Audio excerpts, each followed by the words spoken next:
Well, here we are. It is another gathering of the Netrunner faithful.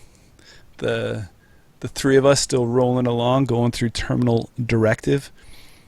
This is the HB side. This is Bad Publicity.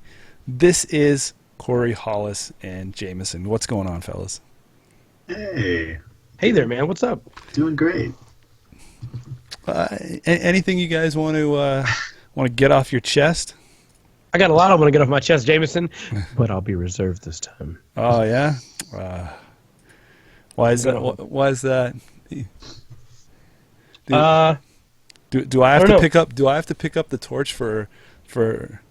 You know, I don't really want to do it, but if you're gonna hold your tongue, I might have to be the real talk off the top. All I'm saying is that Netrunner has gone through a rough spot. I would hope that everyone that is a player and a developer of the game and of the sort would have a fair opinion of the existing meta. Yeah, housekeeping stuff here, guys. We really appreciate if you could, if you haven't yet, give us a like, give us a subscribe. We're really hitting a tier on Bad Publicity that we're really getting close to hitting an all-time high on our subscriber base. So really appreciate if you could just do that. I mean, it don't cost you anything. So please just like it. Please just subscribe it. Thank you very much for those that do. Jennifer Lopez, my love don't cost a thing, man. Oh, you know what? Funny story with Jennifer Lopez. Oh. Yeah, she actually liked 3 of our videos. No. I knew it was going to happen eventually. Yeah. She doesn't subscribe, but she watches. Nice. Next we have a new Patreon funding card up. So if you're looking for, some cool alt arts and a fun way to help support Bad Publicity, go over to the Patreon and get that new turntable alt art. I think you'll dig it. It's a different style than our last card because that's what we wanted. We want to switch things up. Yeah, and just to add an extra note, the artist who did that card is my sister, who's done a lot of really cool prizes for a lot of events and stuff that I've helped do. So huge thank you to her because she does this for no compensation other than put her name on it, and I can't give her money. I don't know what's going on, but she just enjoys it. She loves doing it. She has a lot of fun taking these images and things that I send her and kind of putting her own spin on it. So again, huge thank you to her, and hopefully you guys like the card. Yeah. Now, the last little bit here is something that we struggle and we talked about offline. Recently, there's, unfortunately, there's been a lot of, what's the word here, Hollis? Negative talk, negative feedback about the state that Netrunners in. Certain people feel like they, that they stand on a soapbox too much. And they really, I don't know, like, do they crave the attention? Do they need the attention? But sometimes, okay, I guess what I'm trying to say here is that despite the constant negative press, Kofifi. Kofifi. Yeah. Hey, sure. I mean, it's fine. Wasn't an accident at all. That's exactly what was meant to be typed. Got it. We all know what you meant. Yeah. So, we all know. Wait, you know what I'm talking about right now? Everybody will know what I'm talking about, and and that's all we have to say about that negative press right there. Yeah, Kofifi. Kofifi, man. Kofifi. All right, fellas. You don't even live in America. What is happening? That's great. It's great. Okay. Yeah, man. It's different time. I won't be allowed to come to Gen Con now. Yeah. All right, so you know what we're doing this today? We are doing HB. And again, wait, side tangent. All three of us in this column here will be at Gen Con. Will be participating in probably most of the FFG events. So we'll be around the FFG headquarters. Make sure you hit us up, talk to us. We'll probably have a bunch of old Bad Publicity promos and stuff like that. So maybe if you tap us on the shoulder, tell us you're a fan of the show. Tell us that you're liking and subscribing, or I don't know. We might do something. I do require a high five. Yeah. You must high five me in order to receive a promo. And it has to be a good one. Look at the elbow. Watch the elbow. We got to do one of those weird things like most of the booths, right? Like find us and show us that you're following us on Twitter, and we will give you a prize. And then you could just unfollow as soon as I give it to you. Yeah, pretty much. It's like, crap. He knows the trick. Just as easy to do that as well. And they done just to add to that, again, right? with all of us being at Gen Con this year. So sorry to those who did not make it into the insanity that was the L5R pre-registration. I can say that all three of us made it into Thursday's inaugural, and only one of us made it into Friday's event. Not it. Circle takes square. Congrats, by the way. Congrats. Yeah, awesome. he won the lotto on that one.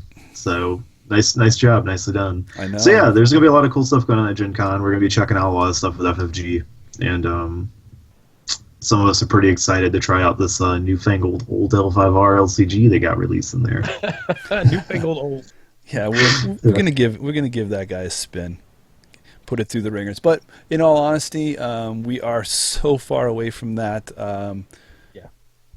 We'll be knee deep in probably Boggs' this cycle by then. So looking forward to that as it gets closer. I'm looking forward to see like what this cat's got up his sleeve. And he is due for an appearance on Bad Publicity soon. So guys, tune in. Make sure you tune in every time, because who knows when he's going to be here. You don't want it to be like the Pokeroo and he shows up and you miss him. Right. Nice. I would. I was just gonna also just try to prop it up. I know that. So I checked Gen Con recently, and based on what I'm seeing, there's still a lot of events. There's still like a lot of slots left for the Netrunner tournament on Friday. Now I know that other people may have found other things to do during the Gen Con. I mean, it's pretty big, but Netrunner has 207 tickets left for the North American championship. So if you're going to be at Gen Con and you have a Friday, possibly Saturday. Well, you say there's how many left? 207?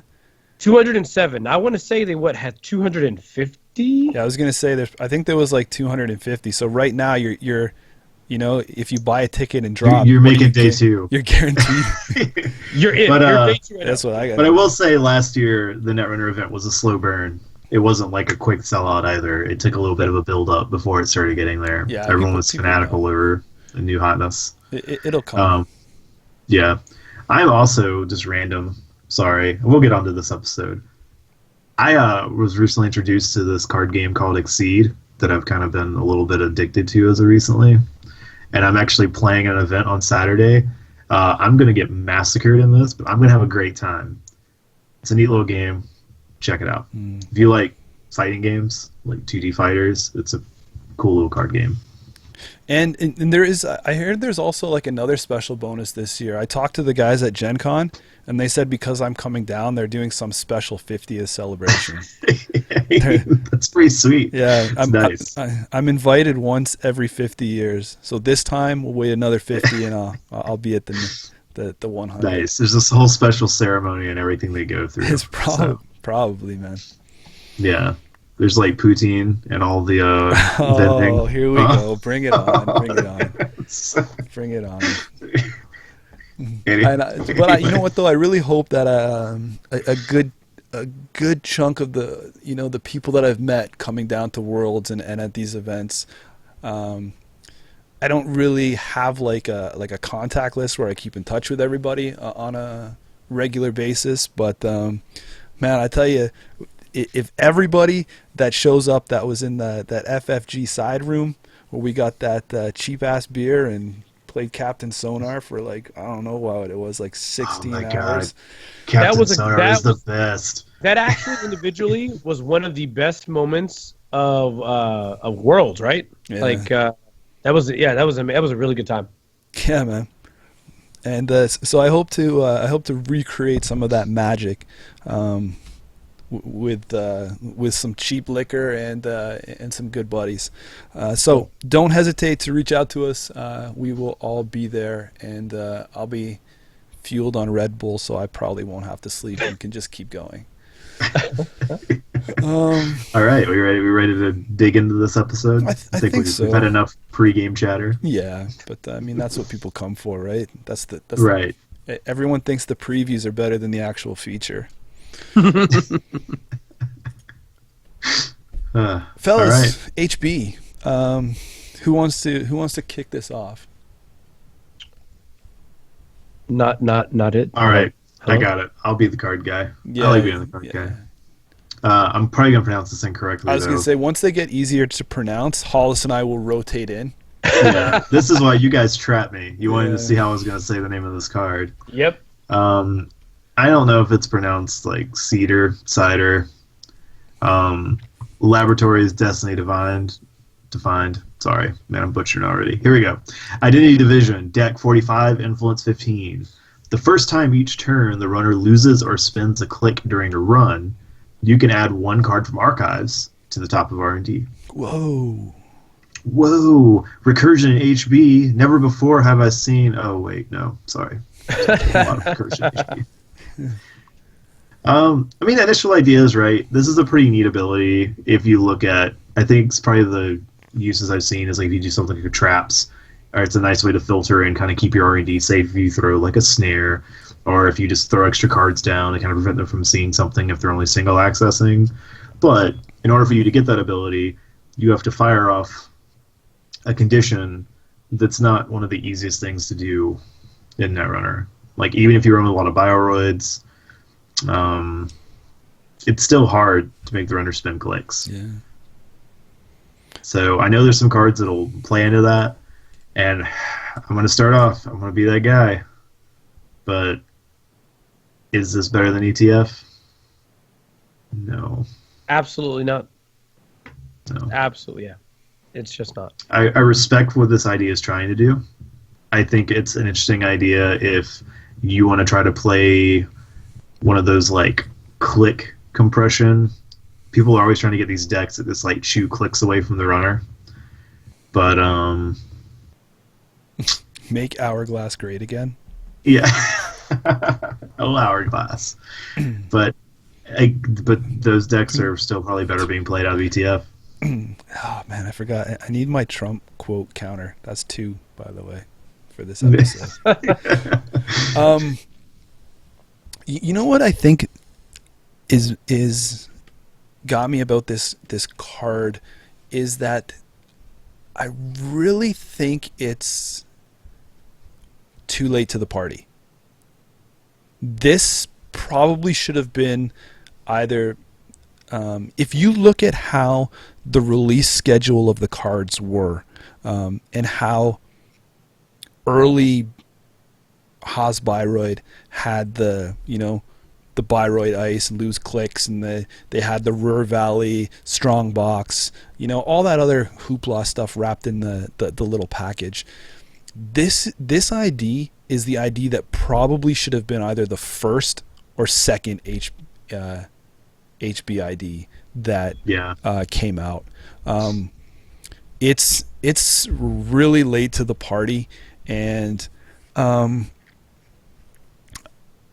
I don't even know if I would gravitate towards this even if there was no ETF. Yeah. What would you play instead? What would have been your other option?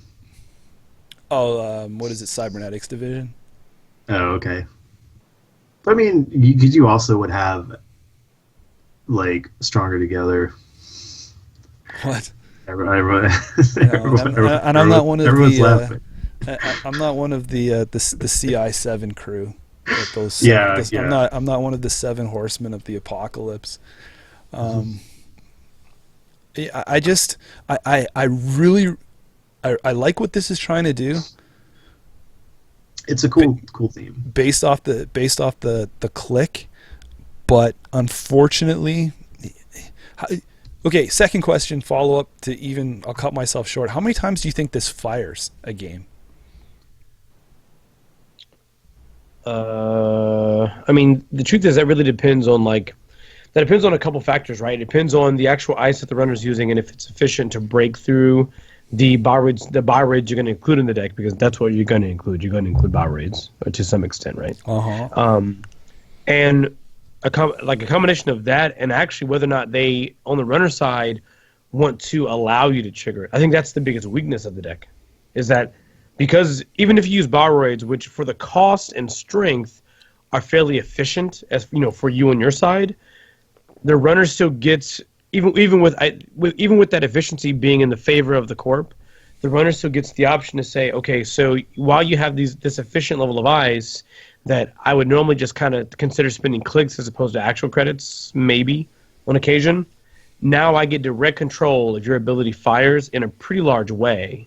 And that's sort of the weakness to this idea in general, is that with ETF, they can't really interact with it. They can't prevent you from getting the credit. What you were doing on your turn, or from like advanced assembly lines on the runner's turn, means that you're going to gain the credits regardless of what the runner does for the most part.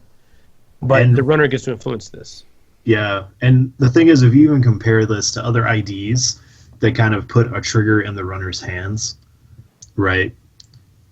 It's, I mean, probably a comparison would be maybe like Pilana, right? It gains credits when the runner draws cards. Well, yep. Runner's going to draw cards. Yep. Runner's not always just going to spend clicks during a run. Yeah, and then you spend too much time tuning to the second half, like lose a click, right? Like, how many times are they going to get tripped up on an Enigma? You know, like... Right. Yeah. Right. And at the end of the day, if it's early game, you're not really getting anything, right? You might No. put like a hedge fund back on top of your deck. Yeah. That's cool. And if you, Sure. I think if you really sit back and look, I think one of the best tools HB had to cut into the runner's turn was enhanced login protocols as the current, but that doesn't even trigger this, right? Because it happens, it's an additional cost to run, and this is during the run. Right. It has to happen. So I mean, you've already cut away the best, you know, spend or lose an extra click card, taking it right out. So what I feel that, and I'll throw this on the dartboard right now. I'm looking at this card and I'm kind of unfortunately thinking average. And I think it could be a good current. Like if there was a current that came out that really synergized with this, I think it's a good current away from moving more into the positive. Because I don't want to count on the runner. You know, like you both you guys said, the runner choosing what happens along the way when they encounter that Bioroid ice, right? So I'm leaning it more in the below average. Yeah. Well, I guess, you know, like if we're talking about you need that Bioroid lose a click stuff, then you probably want to play Architects of Tomorrow anyway, right? If you have that much Bioroid in there. Seems like you getting money efficiency is better than you potentially recurring a card in a faction that has a ton of cards that recur cards. Yeah, that's true.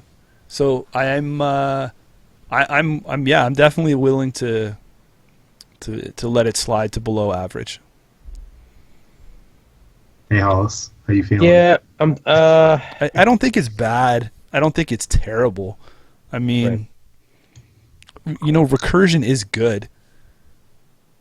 Yeah. Yeah. Like basically, the recursion, in my opinion, the recursion would have to be a card that they would have to put a card back that would reliably be useful as soon as it starts to happen.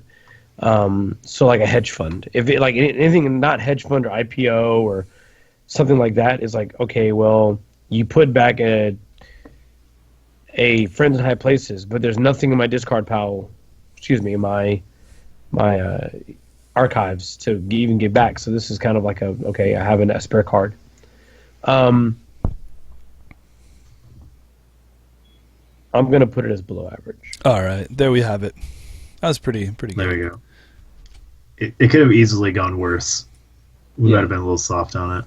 But what's funny about it is I feel like if enhanced login protocol worked the way we want it to, it would actually possibly be like average or maybe even good.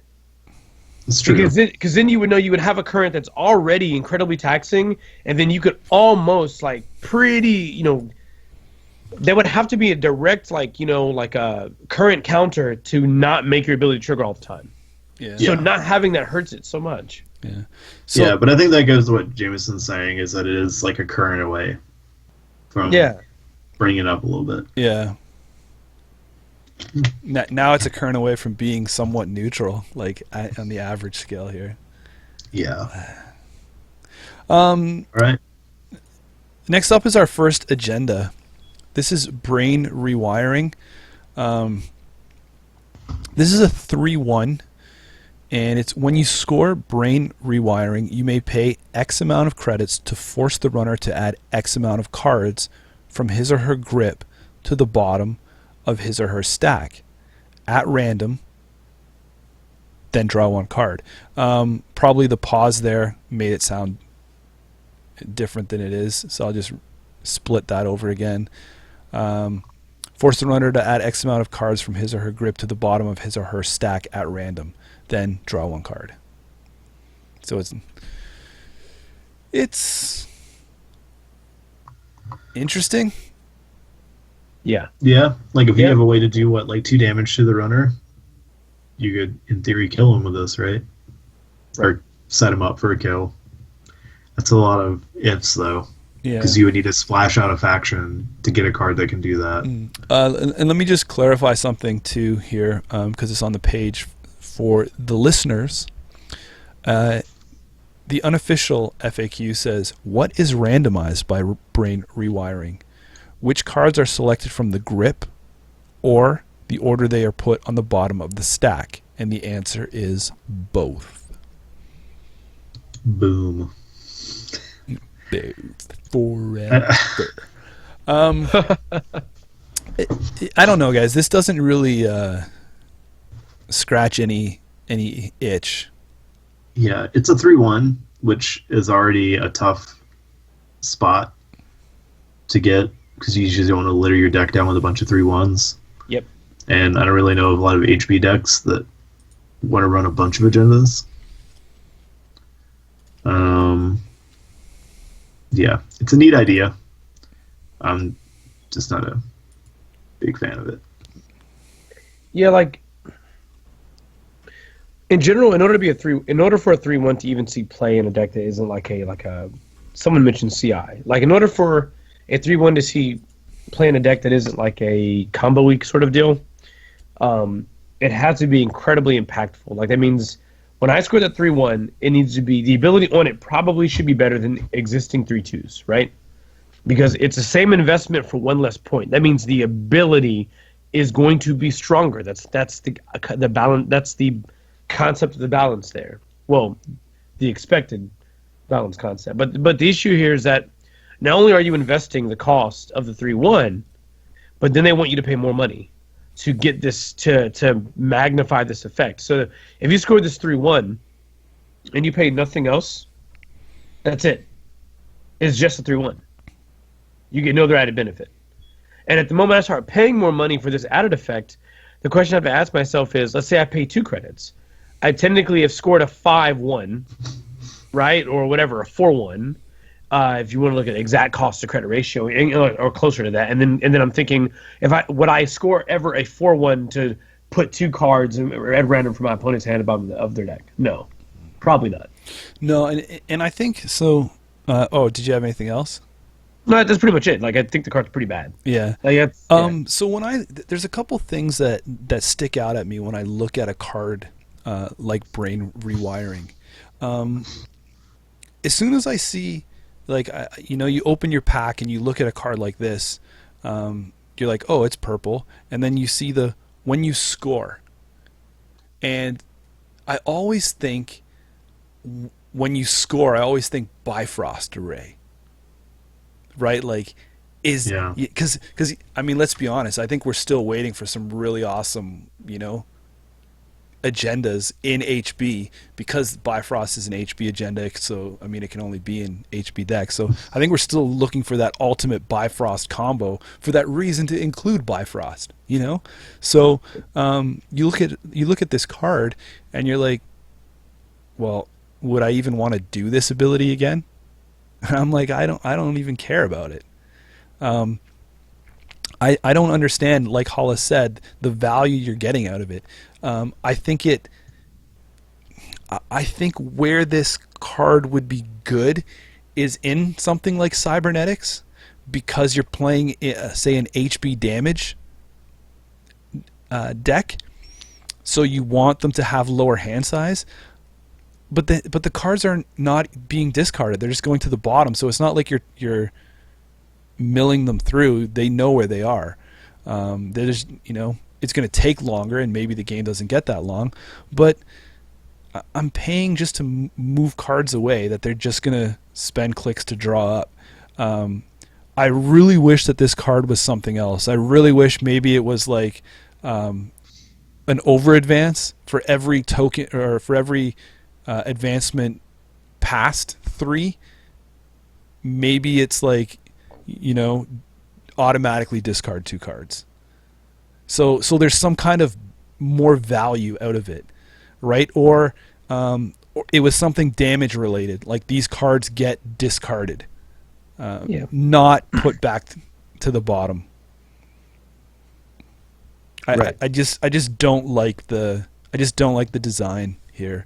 And being a 3/1, it's already going to be really hard to build a composition around this. Yeah. Right, like realistically, wouldn't you rather just, score the 2-0 and then turn it into a 1-pointer? Yeah, because you can score that out of hand. Yeah, right. Like, you're not gonna waste, any triple click stuff to get this guy out. No. You could play this like really funny, like everything you have goes to the bottom of your deck with like this card of Will-O-Wisp, just to troll your opponent super hard. But it's still random, right? Like, it's terrible. The order is random, and the cards you access is random. So I mean, like, if it was something like one of those HB identities where it was the runner reveals his hand, and then I get to pick what cards are moved over. Oh shit! Yeah, that's probably get me at least considering this. But as of right now, I'm not. I don't want to quote it. Oh shit! Yeah, oh, that gets shit. me probably at least considering. James. Yeah. Stamp that on this card. Yeah, that's flavor text. That's the oh shit yeah level clearance. I don't know. So I mean, where are you guys thinking here? Bad. Yeah. Bad. Man, already the first 2 cards in the. All right, come on, HB. Yeah. Let's wake it up. Pull it up. All right, let's see if this next one can do it. You ready? Elective upgrade. Agenda, initiative, advance 5, score 3. Oh, 5-3, guys. Oh, 5-3. What do you got for me? Place 2 agenda counters on elective upgrade when you score it. Click, spend a host agenda counter, gain 2 clicks. Use this ability only once per turn.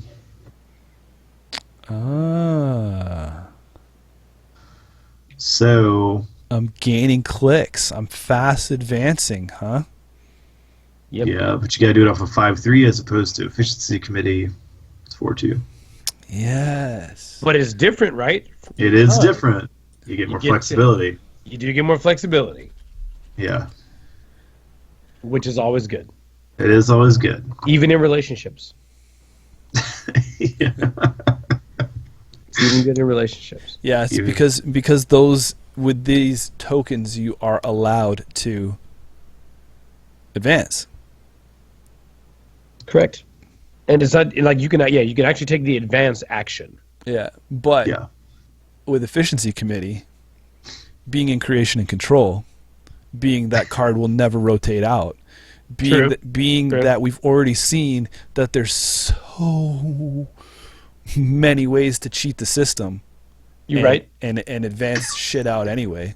Yep. Yep. Yeah. I mean, so we looked at the weakness of the 3-1, right? A lot of it, 3 advancements for only 1 point, and now we're to the weakness of the 5-3, where it's like, all right, so if it's not defensive, the ability's got to be good enough to say, hey, I justified the inclusion. This ability is there. I think that getting the ability 2 counters, count them, 2 counters to get an extra click, unimpeded with no restriction, is fantastic. But you got to work for it. Yeah, I agree. You actually got to work for it. Yeah.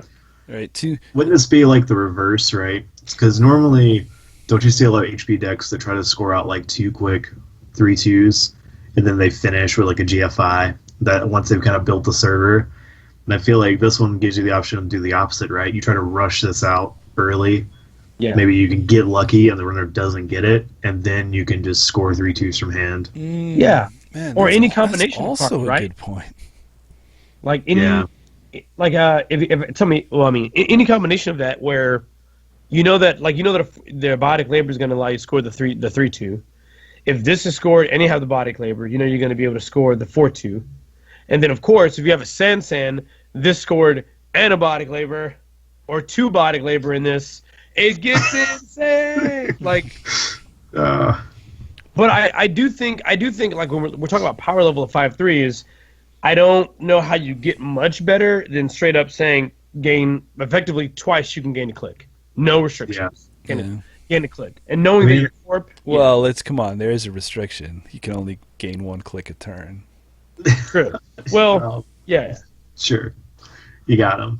I mean, you could also use it in those ever important turns to, say, purge and still do something. I mean, you've got so much variety when you have 4 clicks a turn as a corp. It's fantastic. Mm-hmm. But I don't know. I mean, I do think it is a pretty impactful ability to be on the 5/3.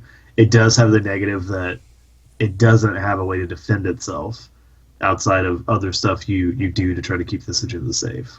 Yeah, and I think you were almost on the right tracks there, Corey, when you're talking about where you want to see this scored. Right? Like, you really want to try and pump out a 5/3 early to mid. To get value out of its ability. Like, I mean, obviously, if you're 3 points away from winning the game at the end of the game and you pop this out, then yeah, okay, hey, a 5/3 was worth it in your deck. But as the game goes on longer, you kind of, want to make sure that your 5/3s that you still have in your deck are defensive. Mm-hmm. Right, because you assume that points are being scored on both sides of the field, and then if you get your 5/3 sniped later in the game, then that's a kick in the nuts. Sad times. Yeah. So I don't know, guys. I mean, it's not. I think it's a. I mean, if we're gonna throw ratings out, let's do that. Yeah, I guess that's what we're doing, right? I'm leaning towards above average. Yeah, because you know what I think. I think in a vacuum, I think this could go higher. But I think when you look at the other 5/3s that are fighting for slots, I think that's what pulls it down. Yeah. Yep. But I don't think it's bad at all. I mean, it's got an impactful ability. If you can get out and score it, you've got a lot of variety with it. Yeah. So are you guys? Obviously, you have the sheets up, right? So where in above average does this fight for a spot? I mean, I would probably put it at the top. Agenda's an above average agenda is pretty good. Oh yeah. And it's well above average, not quite good. So, that's just where I like it. Look at that. I do. I mean, I do think it's a better card than Bloodletter. I think it's a better card than Armored Servers. So I mean, I think it's a better card than. Look at already -1 slot past all Yeah. these guys. Sorry, Waylon. Yeah. Actually, I don't. We don't have to rate these guys here because we'll just do this all as initial. And if they move, they'll move after. Are we ready? Keep going. Yeah. Any other notes on that? Or are we all good? We all have to go back? That was fine. Cool. Yeah. Cool. Talk All right, about my let's boy move on. Floyd. Floyd. Successful field test. Hey, speaking of 4-2 agendas. That's agenda Floyd on research. the card, by the way. That's Floyd right there. Yeah. Is it? Yep. Trust me. Okay. When you score a successful field test, install any number of cards from HQ, ignoring all costs. Hello. That's better than a click token. Is it? You think so? Yeah. I mean, there's some interesting things, right? I mean, of course, this all depends on what you have in your hand. So let's say, like, you install advance this, okay? You score it out, and you're sitting on a hand of 5 cards. I guess your best case is, like, maybe you have ice, an agenda, and you just then, like, build a server, install the agenda. Or you then get to just add in the rest of your upgrades to your server. Or you just get a bunch of assets you can throw down for free. So this is the I like the 4-2 here. This is the best one, I think. I mean, that seems pretty strong, actually. I mean, if you think about how many extra clicks you can gain off of it, if you're able to do it. Now, granted, if you're operation heavy, you're not going to be able to do a lot when you score this card. So when you score it, install any number of cards from HQ, ignoring the cost. So any cards from your hand, right? You're talking about a Glacier faction that can all of a sudden pump out any number of ice all in the same server, blah, blah, blah, blah, blah. Yeah. That's value, man. Value. Yeah. So, yeah, I mean, it seems really good. I mean, I'm sure there's also some neat tricks if you could chain it off like other agendas with extra clicks, because you could then like score it, pop another agenda out, and then score that out as well if you have a bunch of extra clicks. I mean, that seems like something that could be really nasty in like CI combo decks and stuff. Yeah, for sure. They just get a shitload of cards in their hand and they score it, and then they just like install their hand. yeah. So, Does this it seems so does this stupid. trigger off Bifrost? Is it a win score ability? I don't know, because it says when you score. Like, is the U supposed to be there? Like, wasn't there some weird wording for Bifrost? That's pretty ridiculous, though. I don't know. Someone want to pull up Bifrost Array? Bifrost Array says when you score Bifrost Array, you may trigger the when scored ability of another agenda that is not a copy of Bifrost. Yes. Then that should work. It should. Not that gives it any extra value there, but that's pretty cool. Yeah. That is pretty cool. I mean, it seems good. It seems like there's a lot of neat applications you can have with it. I mean, the biggest thing is just click efficiency. Like, you could almost gain an extra turn off of it, even if you just install 3 cards off of triggering it, right? Yep. Then you've pretty much scored it and gained another turn. So it's like another way of gaining clicks, in a sense. And it's targeted, so it's not like there's no like random. It doesn't make you have to install everything, correct? Yeah. You can choose what you want to install out of it. So you can be selective. I think this is, if you guys are following along, I think, I really think this is a good, it like falls in the good category. We have Illegal Arms Factory and Colossus already in there. I kind of think it just falls at the bottom of good. Okay. Like, I'll tell you that it's just because you're ignoring all install costs. I mean, if it was like Yeah. we've seen before on some of the templating where it's like install X amount of cards but still pay their cost, obviously that would make this a lot more garbage. But the ignore all costs, It's good. Yeah. And you can layer stuff up. Hollis, So- Like, I'm inclined to put it above success. Oh gosh, what is it? What's the name of it? The asset. Illegal Arms Factory. Yeah, I'm kind of I'm, inclined. I'm okay with it being at the top of good. okay, hey, Wow. I was just I trying mean, to be that's what it conservative. is. That's above Illegal Arms Factory. Yeah. Yeah. I mean, there's only Like- two other cards we have in the good category Yeah. from the side. All right, let's Yeah. let's move on before anyone changes their mind. All Yeah. right.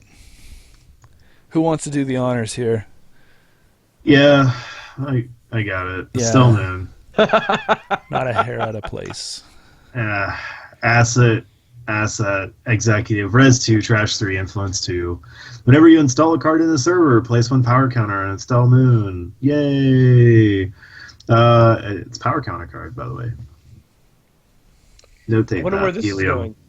Helium 3 deposit. Anyway, trash effect. Draw one card and gain 2 for each power counter on Estelle Moon.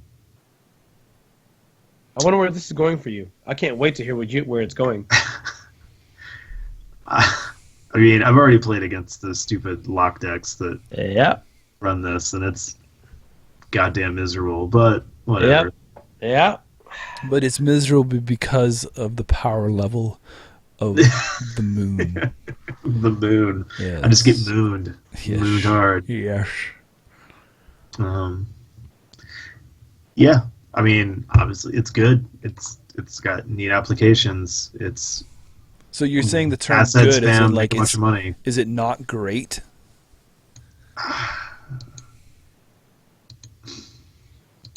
I mean, so here's the deal, right? Yeah. You install it, sure. And then she just layers up money, and then it's a trash effect that then puts cards and money back into your hand. Yeah, that's great. Yep. It's great. It's what you're doing, right? And it's like, if you look at ETF is like, hey, are you playing Netrunner? Here's money. Oh. Yep. And then Estelle's like, hey, are you also playing Netrunner? Are you playing with a lot of these assets that everyone loves? Their favorite. Man, would it be cool if there was like a card that also put like multiple assets in play at once? That would be cool. Why don't you tell me about a card that does that? I can't wait. Yeah. What if you had a card that let you install all these assets for your hand? Tell me What if you can't wait. What if you just scored a card that you install all these cards through your hand for free? And you had something like this out and you made a ton of money and then drew every card in your deck. I don't know. It's crazy. Wow. It's Interesting. it's pretty interesting to me because like we've known for a long time. It's been the case in Netrunner that in general, like other than just click efficiency, so one click equaling cards and credits, which this card does, having the ability to fire on a trash means that this means that this card gains instant speed. So it again gives you an added advantage on the corp side. So that if you've already done your installation, so you've said Resistel Moon, install one server, install a piece of ice, and then Friends in High Places, which is another 2 installs. So I've got 3 counters on the Stone Moon. So I'm going to gain 3 cards and 6 credits, or what have you.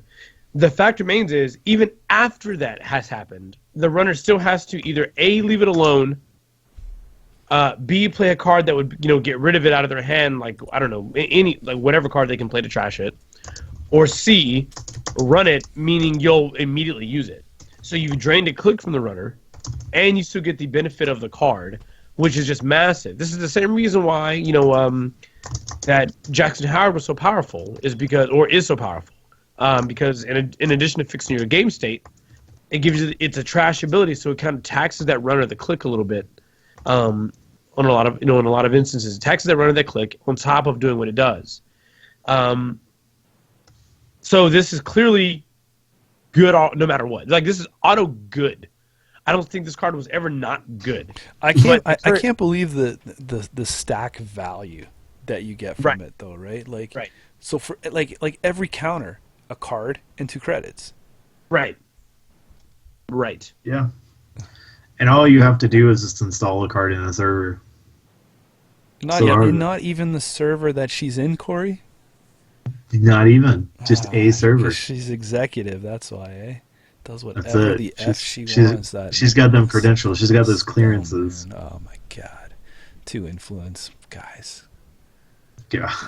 Yeah. All right, whatever. She's great. She's great. She's at the bottom of great. What?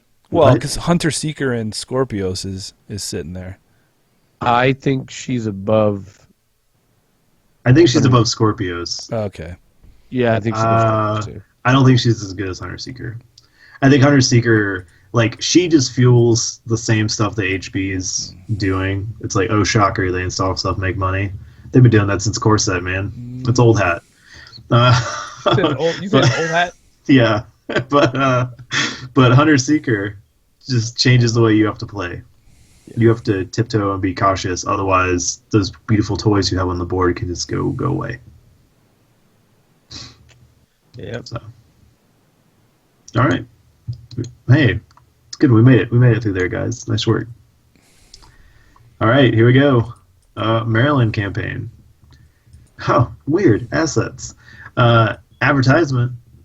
Take note. I like the HB campaigns. They're always interesting. We haven't seen one in a while. Yeah, and this is old Maryland. Res 2, Trash 3, Influence 1. Oh, Influence 1. Crazy. Place 8 credits on Maryland campaign when it's resed. When there are no credits on the Maryland campaign, trash it. Okay. Take 2 from Maryland campaign when your turn begins. All right. Seems okay. If Maryland campaign is trash while installed. Wait, time out. Before you continue with the next one, it trashes itself, right? Oh, yeah. Yeah, when there's no credits here. Yeah. Continue. Sure. You may shuffle it in R&D instead of adding it to archives. What? Yeah. Yeah. What? What is that? Like. So it's just like. This is the card that doesn't end. Does it go on and on, my friends? Yes. Yeah. Well, some people started playing it not knowing what it was. What is the quote that's in the artwork? I can't read it. It's a happy childhood. I don't know, man. I'll tell you, for one influence, this is probably one of the craziest campaigns yet, right? Like Eve, Adonis, and Rex. I mean, what's also not including, and those are just the HP ones. I'm not including Launch and Pad are just there. One influence in advertisement also gives something interesting to Spark, because like it could fire and then it puts itself back in the deck to come up and have you res again. It's just cute. It's cute like that. So it's like a reoccurring. Oh, a happy childhood lasts a lifetime. Thanks, Alice. Yep. Yeah. I mean, it's fine. Like, it's almost like FFG was like, man, are you telling me that HB has to run a region to reduce the cost of their assets, and then they go away forever? Nonsense. Give them one for free forever. Like, that's pretty much what happened here. Yeah. As they were like, Eve campaign, what? They're running another card to make Eve campaign cost 0? Nonsense. Give them one that costs 2. It doesn't terminate. Like, that's clearly the better choice here, right? They just have to wait. They have to wait for it. Yeah. They have to be patient. They have to invest it back and wait for it to show back up. So guys, I'm in the positives with this card, but how high does it go? Good. I think it's good. I think good's fair. Yeah, really? You're not. Does it go really the great? I don't know. I'm. God, I mean, it's. Is this an auto include in every HP deck? Every?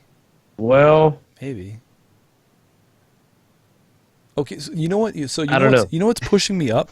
You know what's pushing me up the scales here is the very, very small influence that it costs. Yeah. Yeah, I mean, that's true. One influence gives a lot of versatility. And, you know... Oh, it's an advertisement. Oh. Yeah, you did not hear about Spark Ram? Sorry about that. No, there's one person who's playing that deck who's just like, oh man, sweet advertisement, yay! Yeah. Guys, I'm telling you that I really I think this might be the bottom of great. I think that reoccurring, like, you're gonna have to snipe these out of R&D in hand, and then at that point, at that point, you're Then they just for in high places and install. They're Yeah. like, thanks, bro. Yeah. They install it. God. And then you're just like, no, the cycle begins. no, but I mean, like at that point, now you're We're forced. supposed to slums. You're forced to pay the 3 credits, right? Like it's a 3 credit drain, and that's pretty good value. Yeah.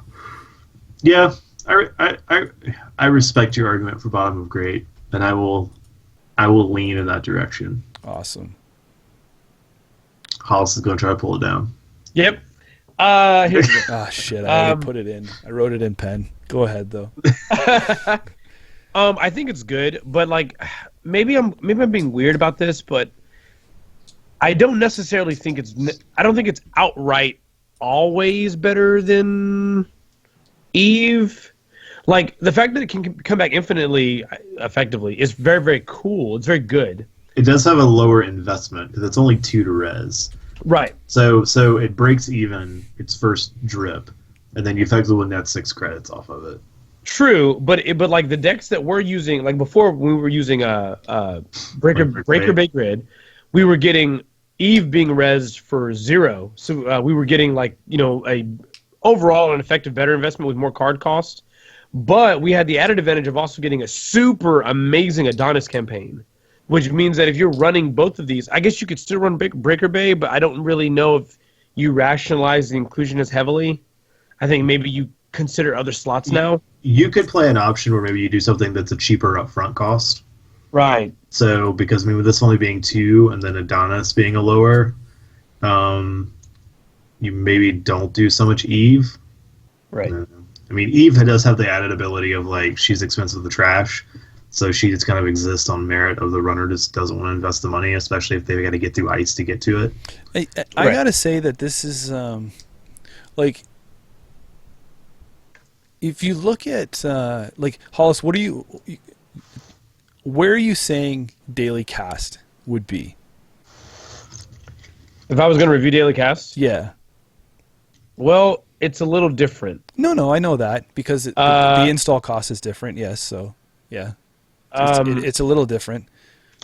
Same take 2, put 8 installs. I would put Daily Cast as good. So what if I told you Like that there was a daily cast that cost 1 less to install, and when it got done giving you money, it put itself back in your deck? I mean, that's still very. I think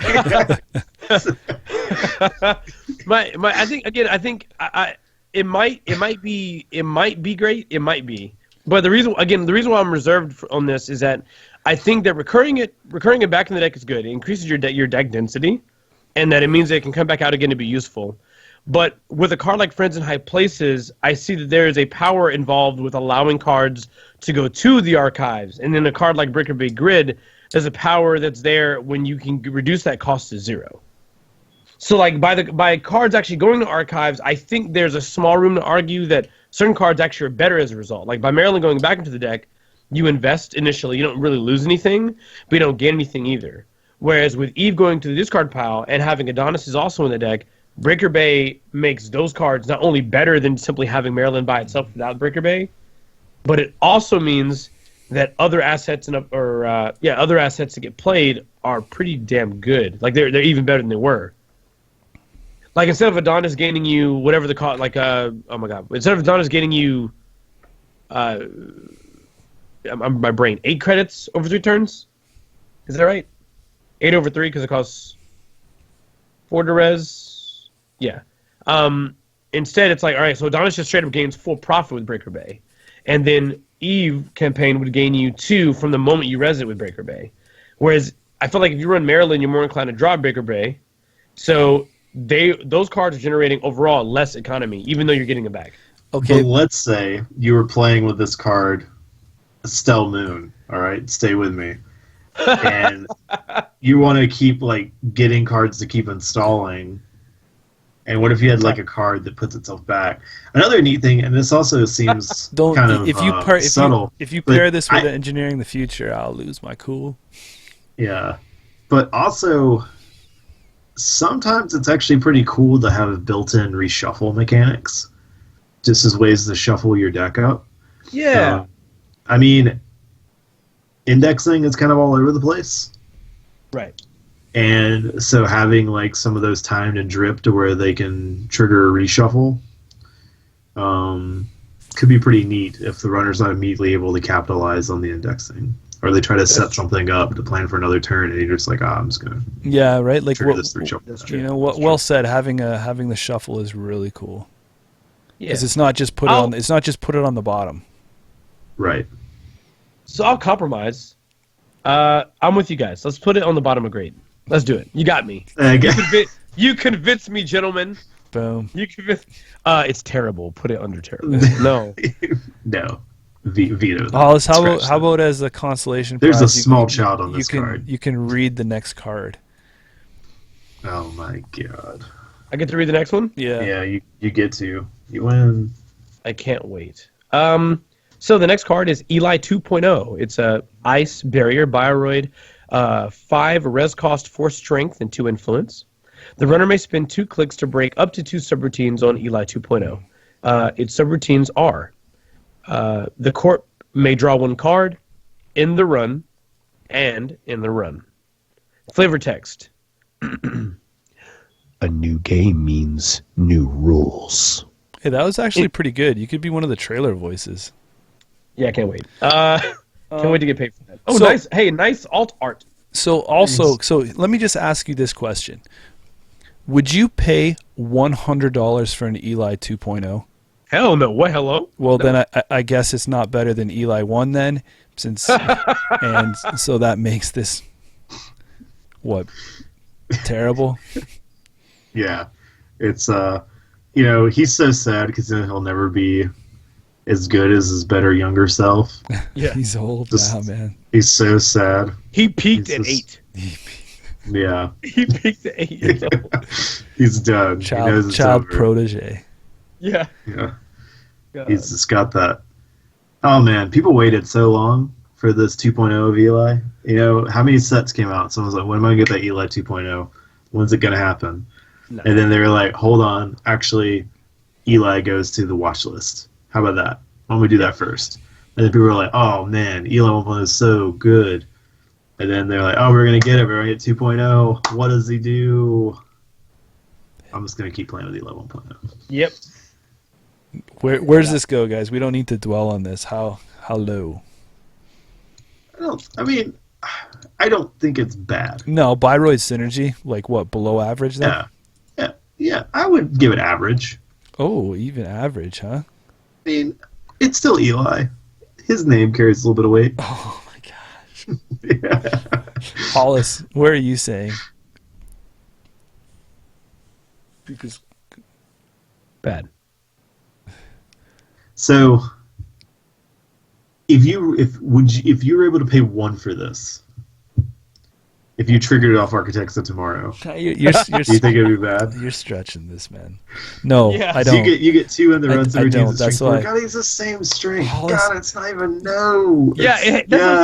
It's not even pound for pound. Like if it was 5 credits and 5 strings, I would at least be like, all right, this is average. This is not the George St. Pierre of ice. It's not pound for pound the best ice in the game. Yeah. Yeah, this is bad.